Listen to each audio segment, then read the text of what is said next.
You know, my favorite thing about the movie is like it feels like a movie. How do we start these? Hello, everyone, and welcome to What the Fuck is Happening, the podcast. Review a special edition. episode, yes. Because we now do separate review episodes, partly so that people can listen without spoilers, and partly so that, I don't know. For the skippers. Yeah? Exactly.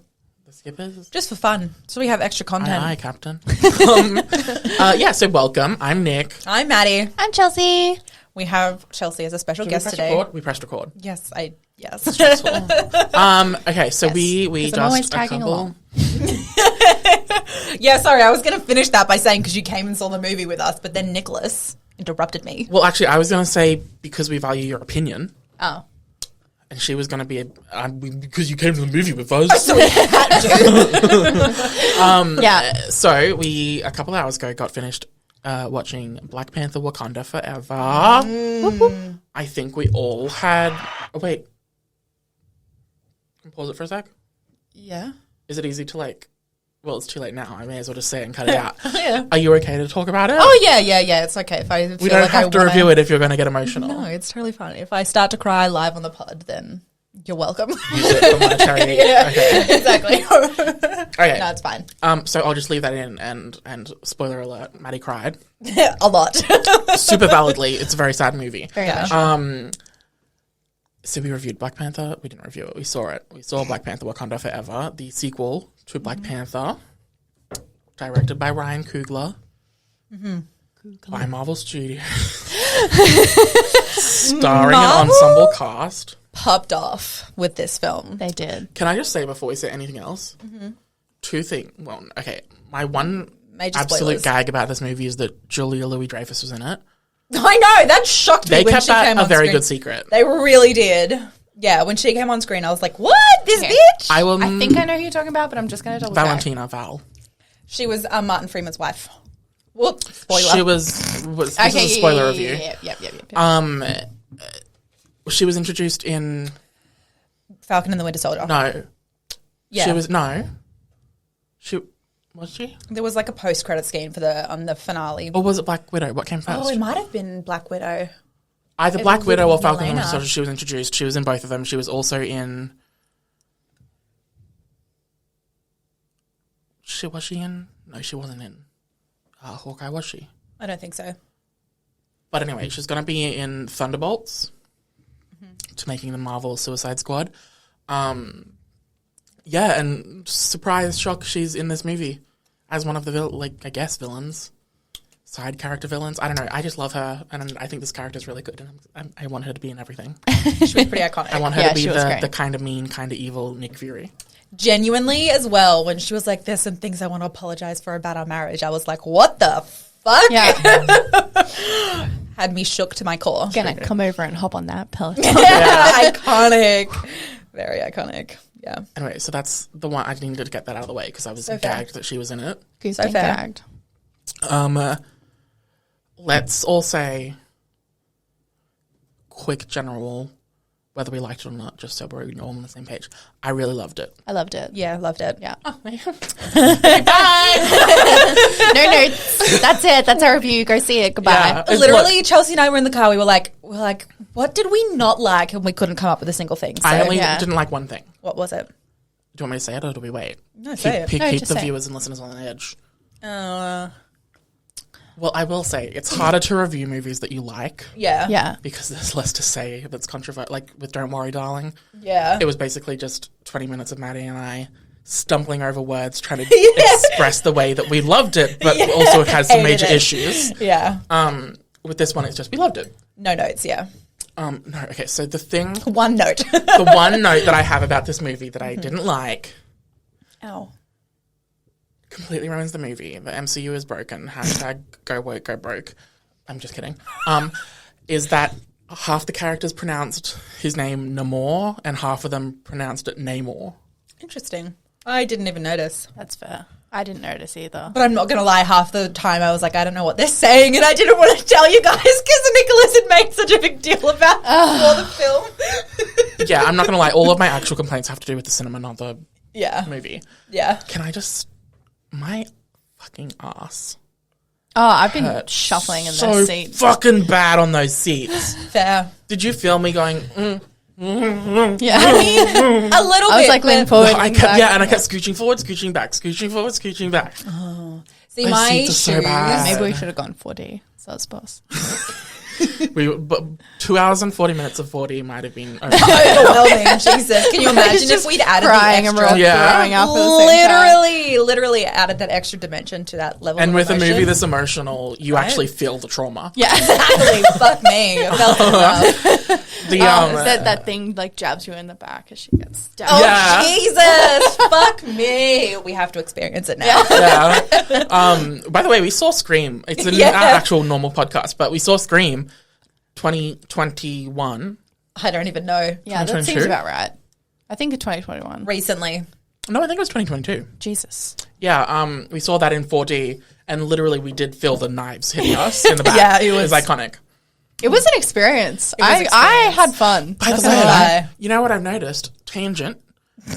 3D movies are coming back in Australia. Yeah, yeah. So in America, they never stopped showing 3D movies. Oh, really? So that maybe just 1 or 2 sessions a day, whatever. But with like all the Marvel ones and stuff, they were all still showing in 3D. Interesting. In Australia, since I'm trying to think what the last one Down was. there. Since probably Ages. It's been ages. It's been I would say 10 years. Yeah, but I was gonna say before the last Avengers. I think we probably had it for 3 years, starting with Ice Age, Dawn of the Dinosaurs, and ending just after Avatar. Yeah. Yeah. I would agree with that. Yeah. We've literally not had it since then. Yeah. So all of the equipment is 3D capable in Australia. They just didn't Haven't. use it for 10 years. Yeah. And I've noticed just with this, so with Black Adam and this, before Avatar's coming back in December, they must have like dusted off all the 3D equipment because suddenly there's like 2 sessions a day at each cinema that's in 3D for Black Adam and Black Panther. Interesting. I know. And I was like, oh, Interesting. maybe we should go see a 3D one sometime. Yeah, well, I wonder if they... Why don't you come and fuck me in the ass sometime? I liked the 3D. It never really added much to the experience for me, No. Well, except for a headache. I think it... Did you get headaches? Yeah. Oh, okay. Well, okay. we won't do that Well, then. But I feel like at the time, I don't know if it's developed a lot because they haven't played any 3D movies. But back then, it was just kind of like they'd have like 3 scenes maybe in each movie that had something that came Pop out. But Yeah, the I rest don't of it think was just like a standard film. Yeah. it's not really like that anymore. 3D. Yeah. It's more just the whole movie's slightly enhanced. Yeah. And you know that they put like at least one of them So- in on purpose to show off the Yeah, 3D. and you don't see that anymore in Yeah. movies. So yeah, now it's more about immersion, having the person talking be further forward in the background and Yeah. stuff. Which also means maybe headaches don't happen as often because it's not so Interesting. straining. Well, that'd more have to do with your focus and stuff, so it'd probably be the same. Well, also My though, eyes if are stuff's also coming really easily far strained out, these days. Yeah. So but if stuff's coming really far out, wouldn't You that wear strain your eyes glasses? more? no, I don't, and it's not like they're blurry or anything. I just because I spend so much time looking at a computer, I think. So this is Just- half review for Black Panther: Wakanda Forever and half state of 3D in the cinemas. in Australia. Even though we didn't actually watch Black Panther Wakanda Forever No. in 3D, And we just have a haven't lot to say seen about it. A 3D movie I in just 10 thought that was years. really interesting that these are the first 2 that I've seen actually come up in 3D that aren't in 4D. Right. So even when we saw Scream, skipped 3D and went straight to 4D. well, with Scream, that wasn't even in 3D. No, it No, wasn't. it was just the blood spurting in our faces yeah. as we were brutally immersive murdered. experience. Yeah.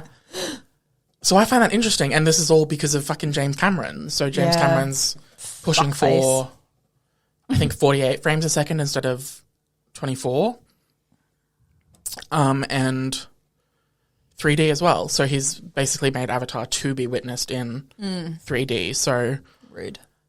be prepared for every cinema showing to be in 3D for Avatar. I mean, I don't really have any desire to see it in general. Anyway. Really? Yeah. No. Oh, I'm excited. Like, I didn't mind the first one, but I wasn't Yeah. like as gooped and gagged as everyone else was. I like it. Like, I have a coworker feel that like- went and saw it 6 times in the cinema. That's I'm like, absurd. yeah. Okay. That should only be done for good movies, like The Yeah. Hunger Games Catching Fire. On the 21st of November 2013. Yeah, I mean, I saw Harry Potter and the Goblet of Fire in cinemas 4 times, but that was because I kept shutting my eyes when Voldemort was resurrected. And I'd leave the cinema and be like, fuck. I was like 7, so I didn't say fuck. I was like, fuck. I had my eyes shut for that scene again, and then I'd be like, I have to go again so I can leave my eyes open, and then I'd do it again, and it took 4 tries. And I got there. Wow, that's so brave. Thank you for saying that. That's what we say to Nigel whenever he jumps up on the lounge. Oh, that was so brave.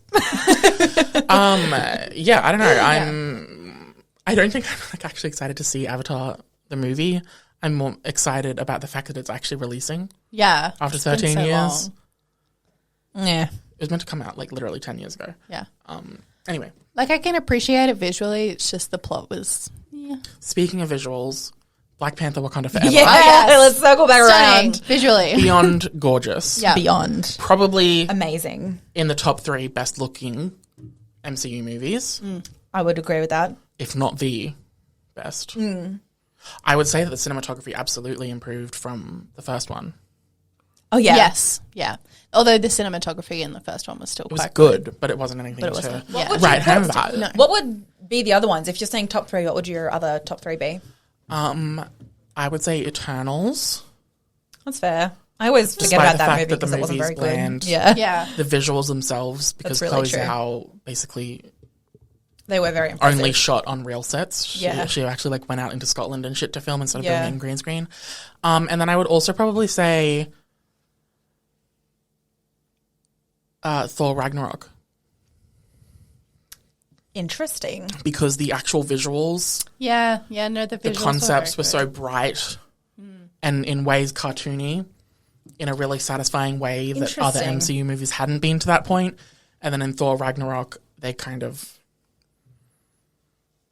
Yeah, it was very colourful. doubled down in a way that didn't work. I don't think they needed to double down in that department. But Do you mean Love and Thunder? yes, or what did I say? Ragnarok. Yeah, no, that's my bad. Okay. Yeah. Now I'm yeah. Yeah. Ragnarok, I think, had fantastic concept art and shit. Yeah. Yeah. That's I was fair. like, The yeah, lighting yeah, and- Ragnarok was good too, but yeah, I You know, understand the what you're bridge fight and all that. saying. Yeah. Yeah. The Yeah. Bifrost bridge fight. Yeah. All that. And then, See, I would say probably- Ragnarok, like, conceptually is one of the best, but I don't know if I would say, like, cinematographically. You mean... I'm talking visual, so that Yeah, covers I cinematography guess. and art direction. That's fair. That's fair. I would say, yeah, Thor and Eternals and Wakanda Forever. Fair. Fair. It was very impressive. I will say- out of all of them, Wakanda Forever is Top tier. top general. Yeah. Well, I was going to say Wakanda Forever's, I think Ryan Coogler really mastered the balance between those over-the-top 3D set pieces, CGI set pieces, and the on-location shooting. Yeah. So all of the emotional moments was shot by the riverbed, Yeah. real practical sets. Yep. Yeah. They went to the place and shot, like the beach, Yeah. the underwater scenes, Yeah. Yeah. with like giving birth and shit, the Yeah. flashbacks. Yeah. All of that practical stuff, and because it was an emotional scene, really benefited from. Oh, absolutely. Yeah, because then you're not like distracted by like, Yeah. oh, but the CGI is a little bit Correct. Yeah. iffy in here. You're just Really in true. the scene, just living Yeah. in the emotional experience. Yeah. Speaking of serious scenes, this is the only Marvel movie that I've ever seen actually let us sit with those emotions. I Yeah. know. Literally, And you know what? It's always been it's been a really big complaint for a lot of people, and I think it's been like quite recently as well. A lot of people have been like, Marvel just never Rushed. lets us sit in our emotions. They always have to break the Well, tension that was with with a joke. Multiverse of Madness and Yeah. Wakanda. And that other one that came out quite recently, Love and Thunder. Yeah, did you just say that? Yeah. Well, Yeah. well, as Maddie and I were saying in the car on the way home, the Well, whole, I wasn't there. I'm so sorry. Well, that's why I'm keeping you up to date now. The whole movie really felt like a homage to Chadwick, Yeah. Yeah, and yeah, like in theme and I think it was in story bookmarked and, with yeah. very clear dedications, tributes to him, both him and T'Challa, and then the movie itself, tonally and character arc wise, was literally about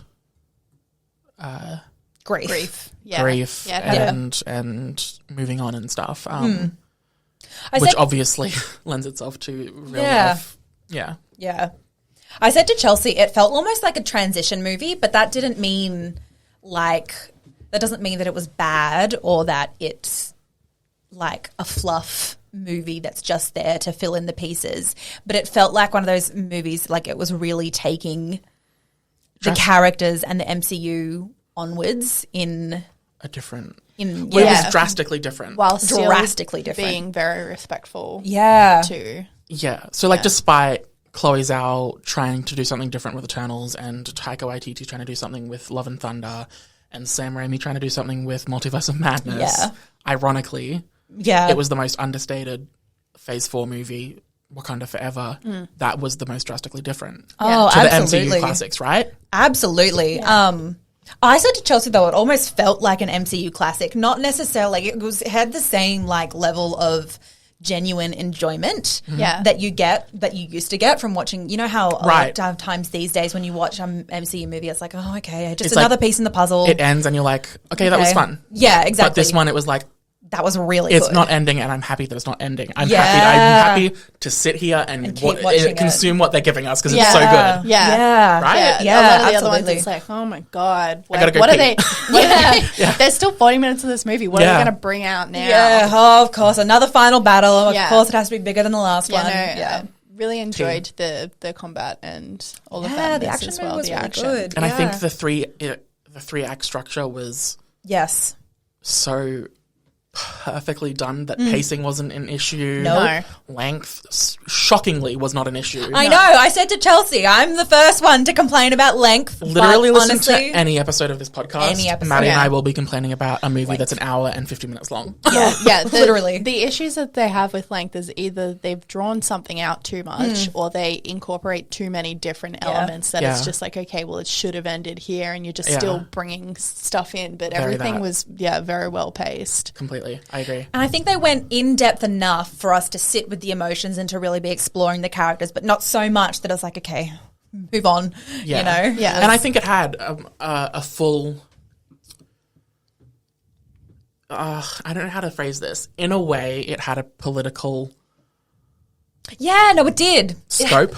Political... Well, in a similar way that the first one nuanced. did. Yeah. I would say even more so. This one literally had talks happening between two nations at war. Oh, okay. Yeah. You know, like I thought you meant Namor, in our current political... No, sorry. No. I'm talking literal narrative-wise. I think it was like an episode of Game of Thrones. It was very much I absolutely agree. It felt like an epic movie. I'm talking about the genre epic. So the Lord of the Rings, it had this grand overarching story. Yeah. And it told it in 3 massive acts. Yeah. And it all weaved it together really well. Well, I think the thing is that a lot of... an ensemble cast. Oh, massive cast. Yeah. Well, I think one of the things is that a lot of Marvel movies, particularly these days, is they treat the audience like they're stupid. Mm-hmm. And I think that's because they're still aimed at kids. Well, I think we are. Well, Times are stupid. Yeah, I guess. But, even in terms of, the way that they treat us about things that have happened in their own universe. Yeah. It's like, okay, I'm not watching the 35th movie in this series because I haven't seen the rest. You know, I know what we're talking about. Whereas this one, I felt like really treated the audience like they were emotionally intelligent, that they could understand what was going on politics-wise. No, not that right. it was massively complex, but, they didn't hold our hands through it. Yeah. I think you're just very right on that, tonally and stuff, and writing wise, it wasn't bothered with holding your hand. No, it wasn't. It just trusted that we would be able to go along on the journey. Yeah, yeah. we did. Yeah, it was a good journey. It was a good journey. And it was quite a removed story as well, actually, from the MCU. It was. It really was. Would have had to watch at least the first Black Panther movie, but other than that, you're... Well, I think because we're not dealing with, the whole multiverse thing, which is just very big concept-wise, you know, it's really almost back to a Roots type of movie, which is really very enjoyable. You're absolutely right about the ensemble cast, though, Chelsea. That's another thing we spoke about. It was there wasn't really one main character. They really actually divided up screen time quite well between everybody. I have an interesting take on that in that, yes, the ensemble cast was huge, and everyone pulled their weight. They did. Everyone's phenomenal. Everyone was Lupita phenomenal. Nyong'o doesn't even come in until halfway through. Yeah, And when she's there, she's like, I'm going to pop my pussy and she did. kill this role and make you feel intense things. Absolutely. And all this stuff. And that's like coming from someone who comes in halfway through the movie. Yeah, it's That's deeply iconic. very, very iconic. I think my observation, I guess, on the ensemble cast of it all and not having a specific lead is that there was no specific lead until, major spoiler alerts, Queen Ramonda dies. Yeah, Yeah. And then Shuri yes. Becomes very much steps up and becomes the lead. Yeah, And I think that they structured that so well in that they spent 2/3 of the movie. well, it was almost like we're Ensuring processing. us- Yeah, Well, yeah, that's what I was about to say. Ensuring us that we're not replacing yeah, Yeah. the Black Panther and we're not replacing Chadwick Boseman's T'Challa yeah. We're processing the grief. as a whole. Yeah. And then Someone is stepping up to the mantle, not replacing him. Correct. Yeah, Yeah. yeah. And then by the end of it, Shuri is very much the main character. But it works us up to that point. It does. Yeah. Very And much I think so. it does it subconsciously and so well that I don't even know that it's... Well, I It's think- also in a way I that feel you like- can see, like, it's the process of not only the character but the actor themselves stepping up to the mantle, and the process of the grief of losing that person and Yeah. understanding that Well, because that was almost you're not how replacing yeah. them, but you're Yeah, exactly. That was like almost how she got to the end point, is by processing what had happened with her brother and making the decision to step away from vengeance. Again, that kind of like that throwback to Civil War where T'Challa made the same choice with the Bucky. dude who killed his dad. No, Yeah. not Bucky, the other Baron. guy. Yeah. yeah. Where he was like, God, but he says something very similar to what Shuri said today about vengeance is consuming them, which shouldn't consume us, which is almost what Shuri said again verbatim today. So yeah, well, it was it's something an interesting like... throwback, something about parallel, I should say. the vengeance consuming us isn't hurting anyone except our Yeah, people, yeah, Yeah. yeah, Yeah. right? Yes, Yeah, that's and what she was talking about today. she didn't want their people to hurt, To suffer from- just to because suffer, they're from their own consumed by vengeance. something like that. Yeah. Because in reality, none of his people had really been hurt by any of the effects that he'd felt personally, because it happened Yeah. a long, long time ago. Yeah, I think it's... Yeah. And like on with all that, I think it's been a long time since the MCU's had a movie that dealt with something conceptual, something emotional, like grief. Yeah. So like I can only think of really Iron Man 3 being about PTSD Yeah. and Yeah. trauma. Not to be Jamie Lee Curtis, but trauma. Well, I think the other thing is it actually went a little bit more in depth into like war and vengeance and grief than like when I think of like Infinity War, for example, and I think of like Thanos being like, we are using too many resources, I'm going to kill half of the planet, and the Avengers all being like, no, you can't kill half of the population, and that's like the end of the nuance. That's as far as it digs. Yeah, That's it doesn't that's get as deep as it digs. Yeah, it doesn't Yeah. get deeper. They don't have any real discussions about I mean, there's whatever. There's Whereas some in this scenes one- where like Steve goes to the meeting or whatever. I don't think that's actually in That's Infinity Endgame. War, but in Endgame, yeah. No, but you're right about the Infinity War has like any conversation between Thanos and Gamora, Yeah. Yeah. stuff like that. It has those moments, but it's not Not the weaved s- into the narrative. It's just No. a scene within the movie. Yeah, Yeah. It's You just know? kind of like an add-in, whereas this was Yeah. weaved thoroughly. The into scenes in this movie all Yeah. connected and the overarched. Well, almost the point of it was the deeper parts of it's- the film. Yeah, this movie Yeah. is just an exploration of grief. Yeah. And it's a character study of all of these of characters, and especially Namor, the villain. Yeah. I think if you could call him a villain, even. Yeah. he's just was like more of a ruthless leader, I guess. I can't really think because I think it was purposefully, black and white, because yeah. exactly what he was seen as the villain for. When Ramonda died, Shuri wanted to to do the embrace. same. Yeah. which I think is why it was Yeah. also genius that they used Killmonger in the ancestral plane. Well, Yeah. it's really because I think a lot of people, again, quite recently, I've seen people talking online being about like, oh, you know, in the point in Marvel movies when you start to empathize with the villain is when they're going to make the villain do something like really unhinged, that you can't actually, you can no longer like get behind. Whereas in this movie, they were like, no, we're going to commit to making him grey. Like, we're going to commit to. When he did kill Queen Ramonda, obviously, that was. Yeah. I see. I would even argue that they kept it grey there. Yeah. Not It wasn't. so explicitly. Yeah. They just, like, they didn't have him stabbing her. Yeah. It was an indirect kill in that she drowned from the bomb that he set off. Yeah. Which I think was also genius and also ties into the moral greyness. Additionally, she could have survived, but she chose to sacrifice herself for the girl. So it was ultimately not.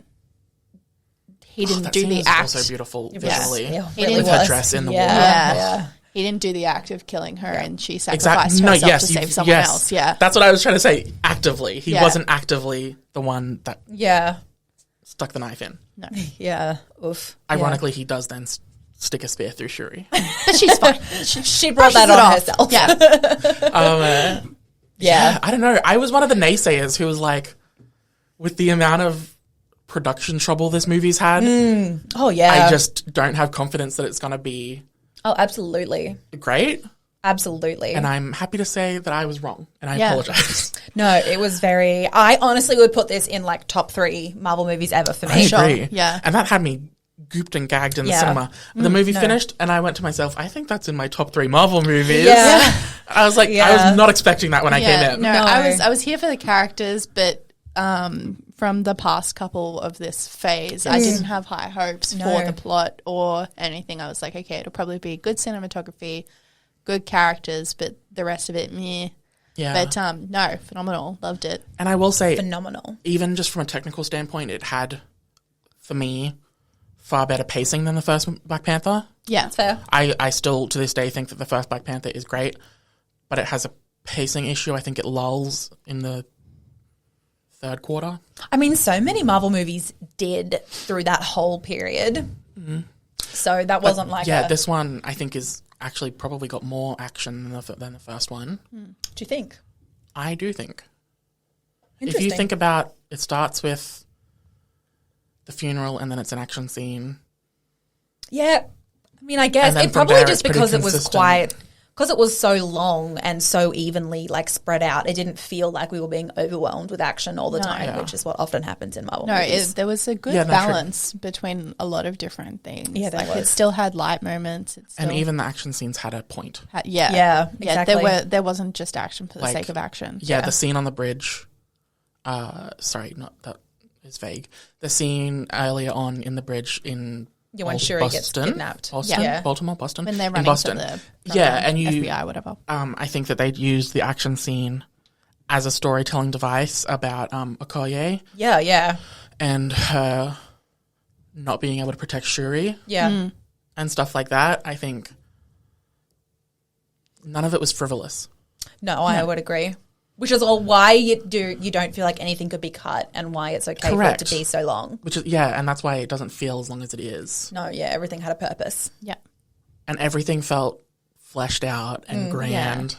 Maybe that's what I'm trying to say, is the movie felt grand. It felt epic. It did. Yeah. It felt like a political thriller. They did. You know? They did. They put their whole pussy behind it. Yeah. Yeah, and I really did enjoy that they, Despite like you said, all their circumstances. you know, let you sit with a lot of things. Like how we were talking about before, how they just throw in bits of grief and then be like, okay, well, that part's over, so now let's get back to fighting. Whereas, it was just absolutely weaving through. Yeah. And I think they did it so accurately. As we hinted at the beginning, I had a full breakdown at the end because I was like, because I sat with the grief for so long. I was like, oh my God, this is overwhelming. So I think, like, again, that's really unusual for a movie, particularly for me. Like, I don't really get in my feels like that. Whereas I think just because it was so... I was going to say, were you also... I'm not trying to put words in your mouth. Were you also just not prepared for that? Oh, absolutely not. Like, absolutely not. I think, I mean, again, just like a lot of just general... I mean, it's probably, I'm just very deep in my cancer feels at the moment just because of the trial. I'm like getting deep here. But like... I think because I'm just really deep in that at the moment, and then obviously that's how Chadwick died, and because the whole movie felt like it was about that, even if it wasn't. It just very much put me into that headspace. So. Well, I think also it started with a great loss, and then yeah, Ramonda dies halfway through. Yeah, the loss continues, and it's not light. It's intense. No, it is intense. And we see Shuri's transition through. Yeah, even that kind of like rejection of wanting to feel happiness about like any memory of her brother or anything like that, because she just And that's the thing is that I was worried that the movie was just going to be sad in a depressing way. Yeah. In a way that would bog it down. Yeah. But I truly don't think that's what it was. No, it felt more sad in an accurate way, which I know is a really weird distinction to make. But it wasn't just sad; it was emotional. Full stop. Yeah. Yes. So there was more spoiler alerts, I guess. The final scene was not sad. It was like hopeful in a way. Hopeful and celebratory. Yeah. And it was about acceptance. Yes. And that was really intense. It was. Emotional, well, but not depressing sad. No. It's no. almost, and even Shuri was like smiling. Yeah. Well, it's almost through the 5 whole stages of grief we went through in this film. Well, So like we get to the end, stage 5, acceptance, and she's crying but smiling, and it's like that's just like a lot to watch, Yeah. Not in a bad way, it's just overwhelming. So we're just literally jerking this movie off. we are. It was really good. Like genuinely. I'm just fucking sideswiped. I did not expect to love it this much. Me either. I would honestly say it's probably my favorite movie of the year so far. Yeah. So Everything Everywhere All at Once still holds that number 1 spot for me. I did love that movie. I would say this replaces that for me personally. I'd say they're both up No, there that's for so me. fair. I think that they have they both have such intense emotional stories. Yeah. But on a personal level, I relate more to the That's really Everything fair. Everywhere because of the generational trauma and shit. Yeah. That's really And fair. other people relate to other things. I don't know why I said that. That was No. Well, it's really true. So It's a lot easier if you can relate to it like on a personal level to get more involved. Like obviously Maddie related to it on a personal level. Yeah, And absolutely. you related to Everything Everywhere All at Once more on a personal level. So it had more impact on you. yeah. I think that's... I mean, I really wanted... I was about to start saying, like, Tenoch Huerta did such a great job as Namor, and I can't say enough about how amazing his acting was. Then I was like, if I start doing that, I'm going to have to go with every single actor in the movie. Yeah. Every single everyone person killed fucking it. Yeah. popped up. Right? There Oh was my God. no bad acting. No. Then there's almost no standouts because they were all standouts. Correct. Yeah. Hence such a good ensemble cast. Yeah. It was very, very, very impressive. And every single apparently, person. when the reviews came out, I think a couple of weeks ago before release, a lot of the reviews were predicting that Angela Bassett would be getting an Oscars nom for supporting actress for the role, and other people were calling for Namor to be nominated and stuff like that. Yeah. And I'm like, I agree. I think anyone in this movie could win an award for acting, but because they all were so phenomenal, I'm like racking my brain to figure out who to kind of praise for that. Yeah. I will say that Namor's character probably had one of the heavier jobs because he had to make this villain complicated in a way that's not been done in the MCU. Yeah. Yeah. I think for me, Namor by far blows every other MCU villain out of the water. That's fair. ironically. Yeah, I would agree with that. I think. Yeah, I think he was a very well done villain. Yeah, complex, complicated, well Relatable. explored, Yeah. relatable to a degree. Yeah, I could argue likable to a degree, similar scary in a way. with Killmonger's like overarching Yeah. beliefs, but his character like itself. actual physical acts is what pushed him over the edge. Whereas like I feel like all of Namor's actions, even though like he did kill multiple people, they were like He was killing people, kind and I of was still like justified. slay. Yeah.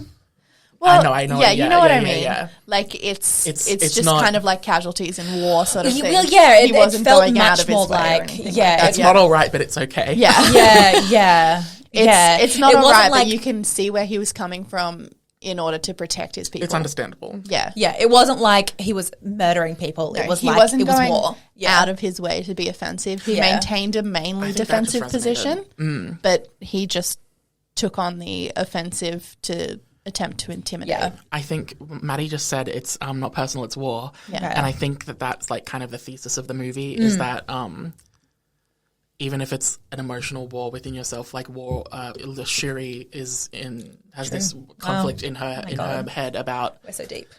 not wanting to move on and accept it versus the opposite, being too emotionally distant kind of thing. And I think that the movie itself is also very much.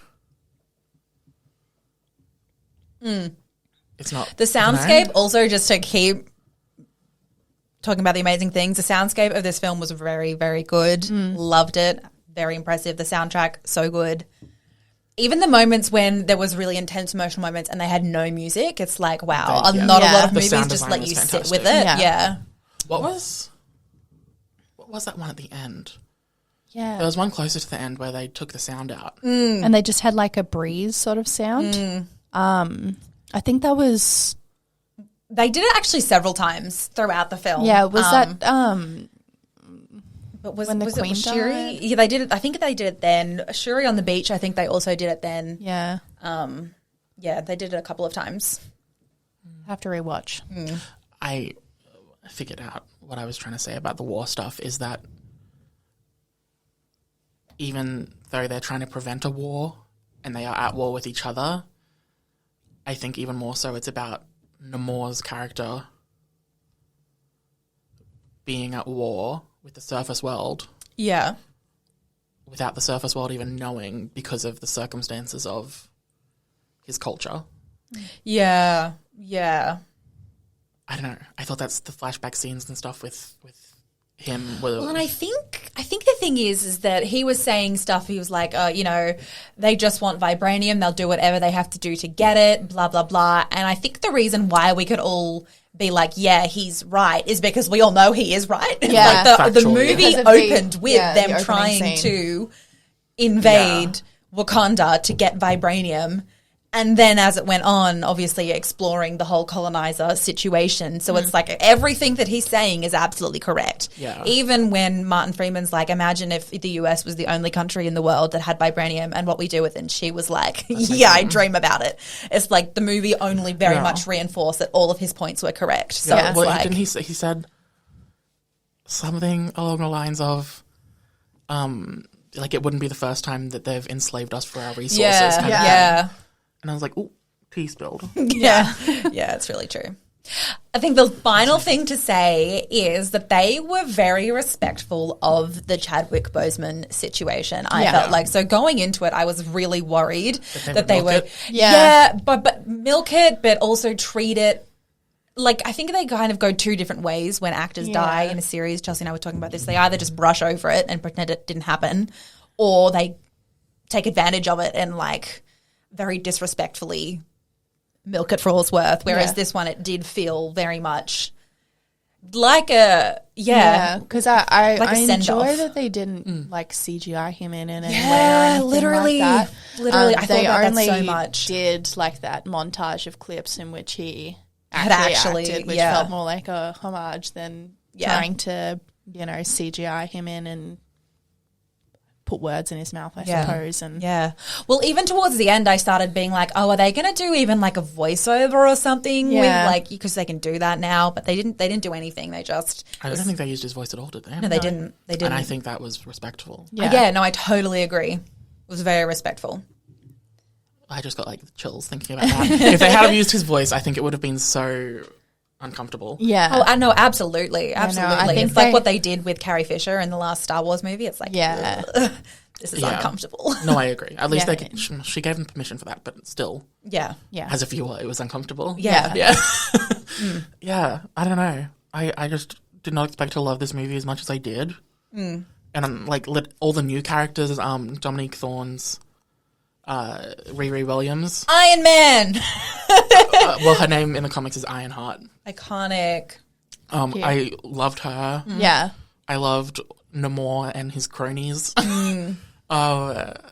Valentina Iconic. what is it? De La Fontaine or something.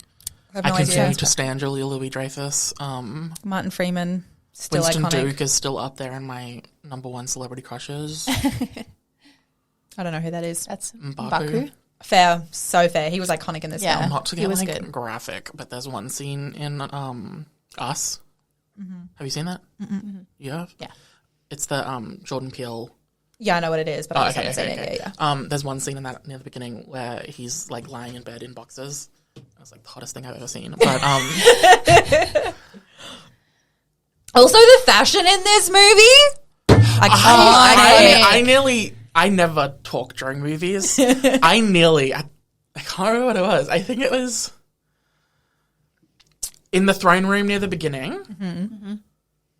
Queen Ramonda has a reddish dress on.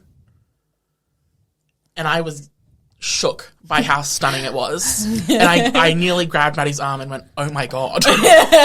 Like, It was iconic. I'm going to have to see if it's in any of the trailers because it was like reddish, I think. We'll look it up. And it was at so fucking gorgeous and so detailed. And I was like, oh my God. I don't remember the dress that you're specifically talking about because there was so many moments where they fucking served in this film. Iconic. Actually, it will get a nomination for a wardrobe, as it should. costume design. Okay, I don't think we can praise this film any more than we already have. Literally, I feel silly doing that because I'm like, we've just been talking about how much we love it for 41 minutes, but We systematically proved we still that it was reviewed a it. We fantastic proved film. exactly. We proved why it was great. We didn't just say it was good. Go see it. Yeah. Again, I wasn't expecting to go in and be like, that's one that I want to rewatch. Absolutely. But like, that's one I want to rewatch. Yeah, and absolutely. I can't. I will actively be telling people to go and see it. Well, Chelsea and I were talking about this before we went in, and I've been saying it to you for a really long time, being like, I think I'm almost at the end of my patience with Marvel. Like, I don't think I can really keep committing. Yeah. Whereas this movie has kind of almost like reignited You my really needed that win. Yeah, they really did. Yeah. Yeah, I have a couple more movies in me now thanks to this film. One last thing I want to say is the costume design of the Midnight Angels. Ha! Okoye at the end when she opened Martin Freeman's cage thing door transport track. I was like, wait, that actually is kind of scary. It is actually a costume little design. terrifying. It was giving Ant-Man vibes. It was cool. too. Yeah, it was It was giving really bug cool. vibes. I think it was the eyes. Yeah. Yeah, it was cool though. Okay. Yeah. Well, Did you guys go and see Black Adam? no. Oh, I was going to Haven't yet. say, you guys can do a quick rating of that on 1 to 10, but no, okay. Why don't you do a quick rating from 1 to 10? I haven't seen it. Oh, No, I thought you guys were going to go see it. okay. No, Yeah, I didn't following end up now. wanting to do anything on Friday night, but I've invited Chelsea to go this week, so Very good. Yeah. Yeah, I don't know. it was good. 10 You're out of 10. probably only listening / watching this if you've seen it, Yeah. so I hope you agree, but Or maybe we've convinced you to go watch it because you were like, meh. It's true. we didn't talk about the post-credit scene. We did a little bit. Did we? There was only one post-credit scene, and it was quite cute and beautiful.